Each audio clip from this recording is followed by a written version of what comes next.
오늘도 암호화폐 소식을 들고 인사를 드려보고 있는 크립토 마토입니다. 달러가 최근에 큰 폭으로 하락했었는데 오늘은 약간 반등, 그와 동시에 미국 증시 같은 경우는 일제히 소폭 하락하는 모습을 보여주었습니다. 비트코인도 38,800달러 선까지 올랐었다가 지금 가격은 33,331달러까지 약간 떨어지기도 했었습니다. 조정을 받는 듯한 모습이 나왔을 때 30,000달러를 터치하기도 했었는데요. 지금은 33,009달러, 이더리움은 2,088달러. 자, 과연 주말 동안에 지속적인 조정이 나올 것인지 아니면은 지속적인 펌핑이 나올 것인지 알트코인 투자자들의 눈빛이 반짝반짝거리고 있습니다. 그리고 나놀레저 지갑 30달러 비트코인 증정 행사 같은 경우는 오늘이 마지막이라고 하니까요. 관심 있으신 분들은 참고하실 수 있기를 바라고, 오늘 첫 번째 소식은 미국 관련된 소식입니다. 연준 내에서 비둘기파로 알려진 크리스토퍼 월러 이사가 추가 긴축이 필요하다라고 밝혔습니다. 금리를 더 올려야 된다는 것인데요. 그 이유는 인플레이션 때문이다 라고 이야기를 했습니다. 그리고 덧붙이기를 통화정책은 시장의 예상보다 상당히 더 오랜 기간 긴축적으로 유지할 필요가 있다라고 이야기를 한 것인데요. 인플레이션 잡으려다가 미국을 전부 다 말아먹을 수도 있다는 것을 기억을 해야 되겠죠. 애틀란타 연준 총재 같은 경우는 다음 달에 추가적으로다가 마지막 금리 인상을 할 가능성이 있다라고 이야기를 했습니다. 마지막으로 금리 인상을 한 차례 더 진행을 한 후에 중단에 대해서 논의할 것으로 보인다라고 이야기를 한 것인데요. 자, 근데 중단을 시켜도 지금 문제인 것이 금리가 굉장히 높은 상황 속에서 국가 채무도 만만치 않죠. 이자로 내는 돈이 어마어마하다라고 합니다. 앞에서 말씀드렸다시피 나라 전체가 가라앉고 있는 상황, 그리고 나라 밖에서는 달러에 지친 다른 국가들이 달러를 내려놓기 위해서 노력을 하고 있는 상황 속에서 엊그제 조 바이든 대통령의 인터뷰를 잠깐 봤더니 하는 말이, 지금 상황에서 가장 중요한 것은 인플레이션도 아니고 국가 채무도 아니고 은행 위기도 아닐 뿐더러 달러의 기축자리를 위협받는 것도 더더욱 아닌 기후변화에 대응하는 것이다라고 이야기하는 것을 들었는데, 와, 정말 무슨 생각으로 대통령 자리에 앉아 있는 것인가. 지금 상황이 굉장히 위태위태한데 한두 군데도 아니고 여러 군데 금이 쩍쩍하고 있는데 엉뚱한 데 집중을 하고 있었습니다. 그리고 또한 그들이 집중하고 있는 또 다른 엉뚱한 부분 한 가지는 암호화폐를 때려잡는 것이죠. 백악관을 등에 업고 의기양양한 게리 겐세이 같은 경우는 계속해서 암호화폐 업계에 대한 압박 수위를 높여갔습니다. 그들은 최근에 규제 대상에 디파이까지 포함을 시킬 것이다 라고 이야기를 했는데요. 거래소에 대한 정의에 디파이를 비롯한 암호화폐 거래 플랫폼을 포함하는 방안을 추진하고 있다.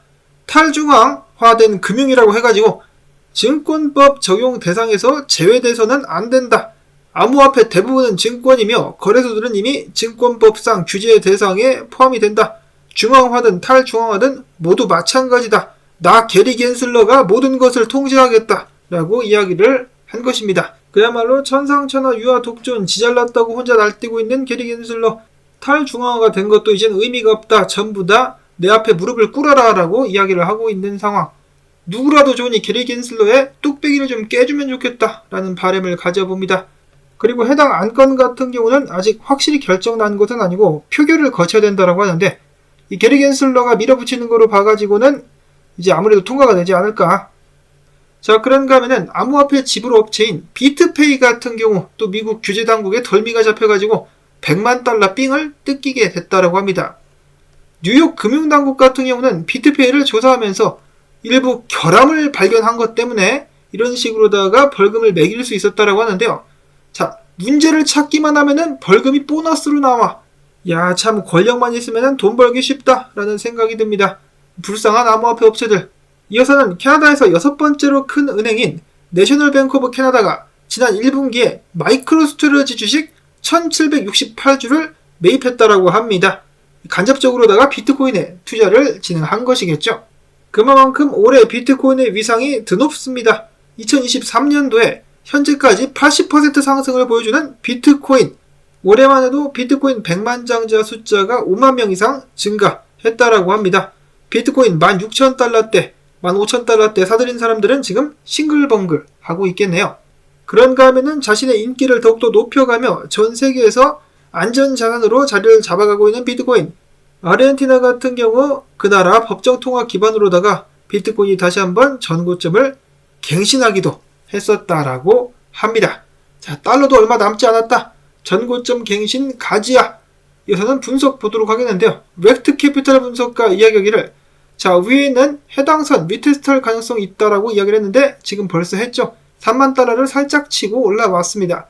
그 후에 지금 검은 추세선까지 내려와가지고 테스트를 할 수도 있겠는데 지금 당장은 아닌 것 같다라고 이야기를 했습니다. 조정받을 가능성 충분히 있다라는 것이죠. 자, 그 다음으로 크립토 제레마이아 같은 경우는 저번에 크게 틀렸었죠. 비트코인이 떨어질 거라고 생각했었는데 확 올라버렸습니다. 자, 근데 뭐 당연히 틀릴 수도 있죠. 100% 다 맞추는 분석가는 본 적이 없습니다.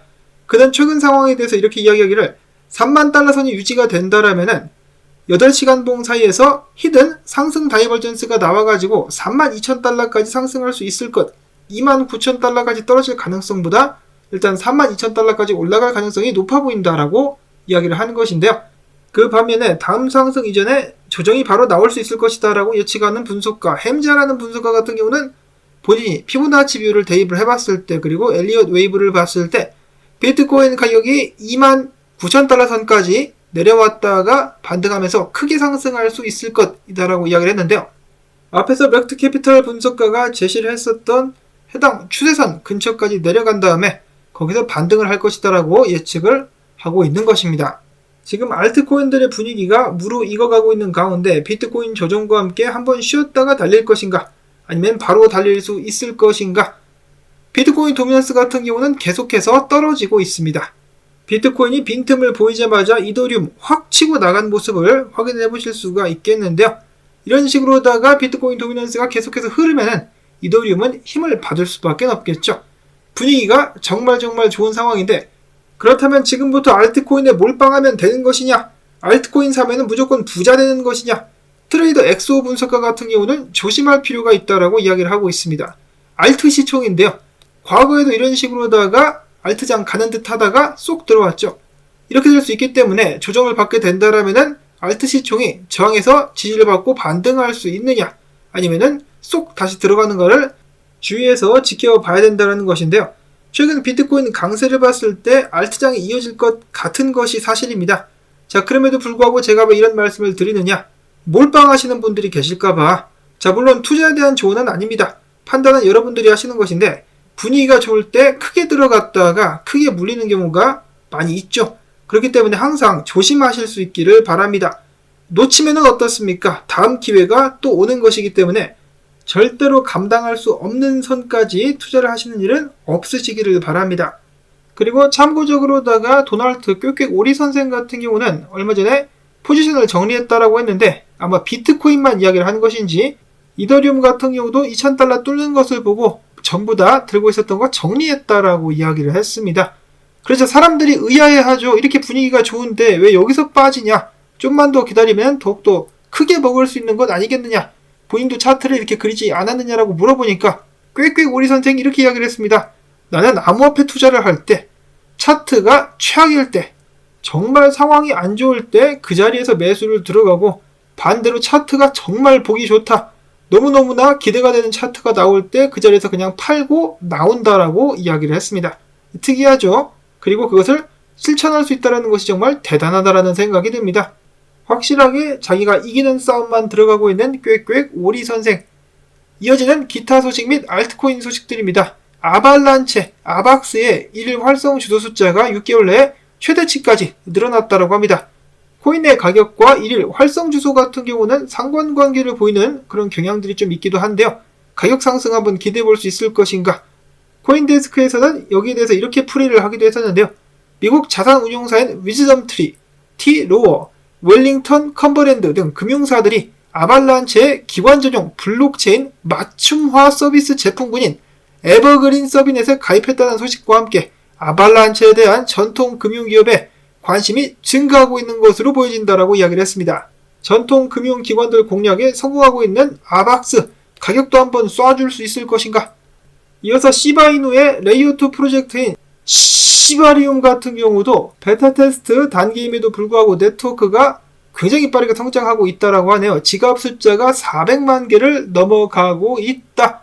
이쯤 되면은 코인도 한번 쏴줄 법 하기도 하다라는 생각이 들기도 하는데, 자, 시바이누 같은 경우는 보유자 중에 62%가 손실 상태를 기록하고 있다라고 합니다. 이번 알트장 때 시바이누 한번 크게 쏠 수 있을 것인지 기대를 한번 해보고 있는데요. 자, 최근에 거래소 하나가 또 털렸습니다. 비트루라는 거래소가 해킹을 당해가지고 시바이누도 같이 털렸다라고 합니다. 해커들은 털어간 이 암호화폐를 시장에 던지기도 했었다라고 하는데요. 300원어치 피해를 보고 있는 비트루 해킹. 다행히도 대부분의 자산들은 콜드 월렛에 보관이 되어 있었기 때문에 운영에는 차질이 없다라고 하네요. 자, 근데 던져지는 알트코인들 안타깝습니다. 자, 다음으로 이더리움 언스테이킹 규모가 24만 개의 이더리움이 풀렸음에도 불구하고 가격이 상승하고 있다. 대단하다라는 생각이 드는데요. 듣기로는 언스테이킹 되는 물량도 있지만은 리스테이킹 되는 물량들도 굉장히 많다라고 합니다. 부디 물량들이 던져지지 않으면서 안정적인 알트 상승장을 기대를 해보는데요. 자, 이런 상황 속에서 저스틴선 소유로 추정이 되는 지갑에서 암호화폐 거래소 바이낸스 및 후오비로 2200개의 이더리움을 이체하기도 했었다라고 합니다. 해당 물량을 팔려는 것인가? 이거 팔아가지고 트론 펌핑 한번 주게? 저번 불장 때처럼 BTT도 한번 크게 쏠 수 있을지 기대를 해보도록 하시면서 오늘 나온 소식들 여기서 저는 마무리를 짓도록 하겠습니다. 도움되셨다면 광조뜻 광고 한 편만이라도 마지막까지 봐주기, 좋아요, 댓글 부탁을 드립니다. 여러분들의 도움이 있어야만 저도 계속해서 채널을 유지할 수가 있겠죠. 자, 그러면 저는 다음에 새로운 소식을 가지고 또 인사를 드리도록 하겠습니다. 안녕히 계십시오.